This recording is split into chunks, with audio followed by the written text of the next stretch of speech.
खरं तर मनसर नगरपंचायतची निवडणूक आहे, पण आपण जर पाहिलं असेल अनेक जण म्हणत होते का बाबा हे शून्य आहेत, यांच्याकडे कोण नाही, पण संपूर्ण जिल्ह्यात शिवसेनेचं एकमेव पॅनल जर कुठं लागले असेल तर तो मनसर शहरात लागलेला आहे. हे मला त्यांना सांगायचं. त्यांना तरी इतर पक्ष मदतीला घ्यायला लागले आणि सगळीकडे सांगायचं का 130 कोटी रुपये आले, 130 कोटी रुपये आले. पण खरं तर 130 कोटी रुपये देणारे जे हात आहेत, जे हाताने सही केलेली आहेत, ते शिंदे साहेब थोड्याच वेळात इथे येणार आहेत. ते त्या 130 कोटी रुपयाबद्दल बोलतील. माझ्यासारख्याने त्याच्यावर बोलणं उचित ठरणार नाही. नगरपंचायत करण्याचं श्रेय सुद्धा अनेक जण घेतात. मी अनेक वेळा सुद्धा म्हणलोय भ्रष्टाचार बघून का नगरपंचायत करण्यामध्ये सगळ्यात पहिली जर सही कोणी केली असेल तर ती माझी, आणि नगरपंचायत झालेल्याची सगळ्यात शेवटची सही असेल तर माननीय श्री एकनाथभाई शिंदे साहेबांची होती. आपण आता बघितलंय विरोधी पक्ष दादा असं झाले, सभा दुसऱ्या चिन्हाची असती पण तिथं चर्चा फक्त धनुष्यबाणाची असते. मला काय कळत नाही त्यांनी एवढा धसका का घेतलाय. कोण सांगते धनुष्यबाणाला मत म्हणजे याला मत, धनुष्यबाणाला मत म्हणजे त्याला मत. काही जण तर चुकून दुसरं चिन्ह म्हणायच्या ऐवजी धनुष्यबाण म्हणतात. ही आपली सर्वसामान्य मनसरकरांची खरं तर ही भीती आहे. आणि मला कळलं नाही दादा, कोरोना जाऊन 7-8 वर्ष झाले, पण प्रत्येक व्यासपीठावर फक्त कोरोना कोरोना कोरोना. आज राज्याचे उपमुख्यमंत्री आले होते. मला वाटतं विधानसभेला त्यांना गरज नाही वाटली का राज्याच्या उपमुख्यमंत्रीची सभा घ्यावी, पण मनसर नगरपंचायत जिंकण्यासाठी त्यांना गरज वाटली का राज्याचे उपमुख्यमंत्री अजितदादांची सभा त्यांना घ्यायला लागली. आणि त्या सभेत सुद्धा अजितदादांना सांगायची वेळ आली का मी इथं कोविड सेंटर केलं होतं. म्हणजे आपण जर प्रामाणिक काम केलं तर त्याची धडकी किती वरते. मला वाटतं मी 410 अंत्यविधी केले. मग कोण सांगतंय काही भ्रष्टाचार केलाय काय केलाय. मला काय कुणालाही उत्तर द्यायचं नाही. मनसरची जनता सुज्ञ आहे की काय उत्तर द्यायचंय ते 2 तारखेला आपलं मतरूपी 100% देईल एवढी मला खात्री आहे. खरं तर ही निवडणूक मनसरच्या विजनची आहे. ही निवडणूक एकमेकाच्या टीका करण्यावर नाही. एकमेकाच्या टीका करण्यावरून कुठल्याही मनसरकराचं भलं होणार नाही. मनसरकरांना काय पाहिजे आज खरं तर ही सांगायची वेळ आहे. पण इथं कुणी तो विषय कोणाला सांगत नाही. फक्त एकमेकावर टीका करणे.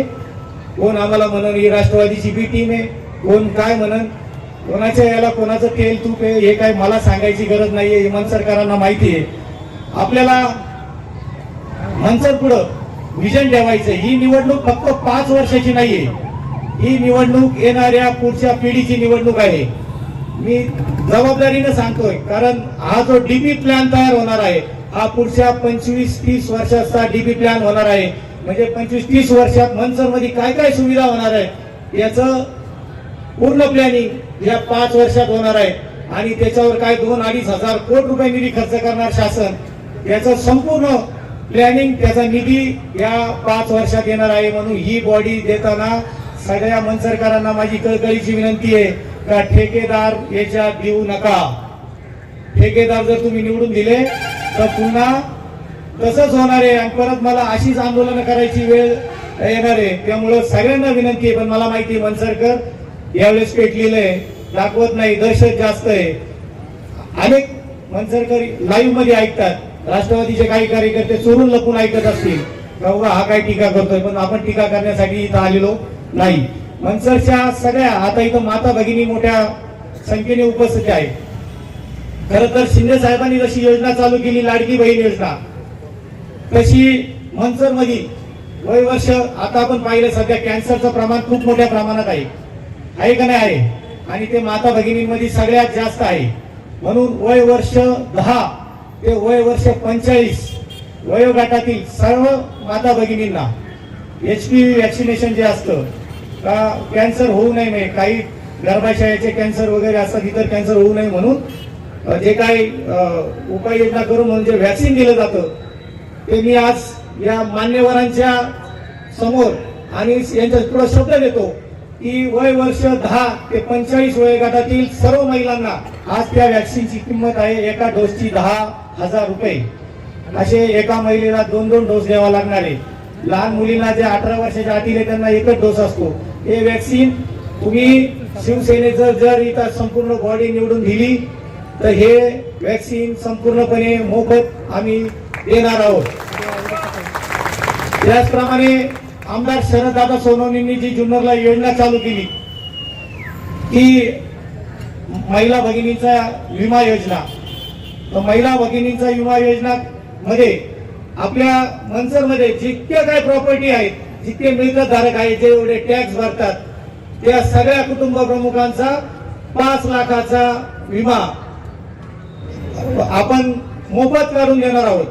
कारण कुठल्या कुटुंबावर कुठलं संकट हे मी सांगू शकत नाही. मी आज 5 मिनिटापूर्वी इथं बोलतोय, 5 मिनिटांनी माझं काय होईल मला पण सांगता येत नाही. त्यामुळं उद्या एखाद्या जर दुर्दैवाने अशी वेळ आली तर कुटुंब उघड्यावर पडणार नाही, ही सुद्धा जबाबदारी आम्ही सर्वजण घेणार आहोत. अशा अनेक योजना आहेत. 130 कोटी पाणी पुरवठ्याची योजना आहे, साहेब त्याच्यावर बोलतील. अद्यावत एसटी स्टँड आपल्याला करायचं आहे, त्याच्यावर पण साहेब बोलतील. खरं तर नगरपंचायत करताना माझा उद्देश काय होता दादा, आम्हाला कचरा संकलन असेल, लाईट बिल असेल भरता येत नव्हतं. मी ज्यावेळेस सरपंच पदाचं खुर्ची सोडली त्यावेळेस माझ्याकडनं 1,30,00,000 लाईट बिल थकीत होतं. तर तुम्ही आता जर बघितलं असेल या गावच्या काही टोळक्यांनी आणि या शिवला हाताशी धरून जी काय वसुली केली, आज इतक्या मोठ्या प्रमाणात वसुली केली, पण जर तुम्ही आजचं लाईट बिल बघितलं तर 4,50,00,000 थकीत आहे. म्हणजे उद्या हे सगळे स्वप्न पाहतात माझ्या सगळं, तर आपण मनसरचा कारभार बघू, पण आपल्या पुढे खड्डे पण किती आहेत हे सुद्धा या सगळ्यांना कळलं पाहिजे. हे 4.5 कोटी रुपयाचं लाईट बिल भरायची सगळ्यात पहिले आलेल्या बॉडीवर जबाबदारी आहे. दादा मी मागच्या वेळेस ज्यावेळेस पदावर बसलेल्या दिवशी मला एमएससीबीतून फोन आला, मी खुर्चीवर सुद्धा बसलो नव्हतो, अरुण नाना मी खालीच उभा होतो, का लाईट बिल भरा नाही तर आजची आज लाईट कट केली जाईल. अरे म्हणलं पहिलं खुर्चीवर तर बसू दे, मला कळलं तर पाहिजे काय अशी परिस्थिती पुन्हा यांच्या पुढे येणार आहे. याच्यातून सुद्धा सुटका करण्यासाठी माननीय एकनाथभाई शिंदे यांच्याकडे आम्ही पाठपुरावा करतोय. साहेबांची याच्यावर सही सुद्धा झालेली आहे.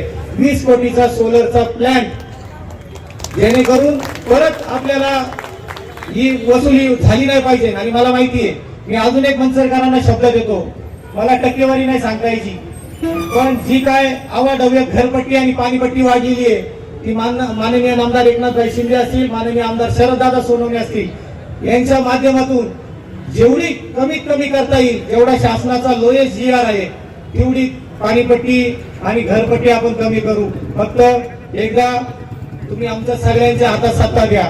जाता जाता एवढंच सांगतो, तुम्ही कोरोना काळात माझा विश्वास टाकला का नाही टाकला? मी सांगितलं आज दुकानं बंद तर तुम्ही दुकानं बंद ठेवली. मी सांगितलं घराबाहेर यायचं नाही तर तुम्ही घराबाहेर आले नाही. म्हणजे तुम्ही प्रत्येक गोष्ट त्यावेळेस माझी ऐकली. 410 अंत्यविधी मी जरी केले असले तरी ते आपल्या गावचे फक्त मला वाटतं 20-25 लोक होती, बाकी तालुक्यातील इतर ठिकाणची लोक होती. म्हणजे आपल्या इथला मृत्यूदर खूप कमी होता. हे का झाले? तुम्ही मला जी साथ दिली त्याच्यामुळे झाले. जाता जाता फक्त एवढंच आव्हान करतो, जसं कोरोना काळात तुम्ही माझा विश्वास ठेवला तसा फक्त एकदा विश्वास ठेवून बघा. हा दत्ता गांजाळे स्वतःची माती करील पण ह्या गावच्या याचं सोनं केल्याशिवाय राहणार नाही, एवढा तुम्हाला शब्द देतो आणि थांबतो. जय हिंद, जय महाराष्ट्र.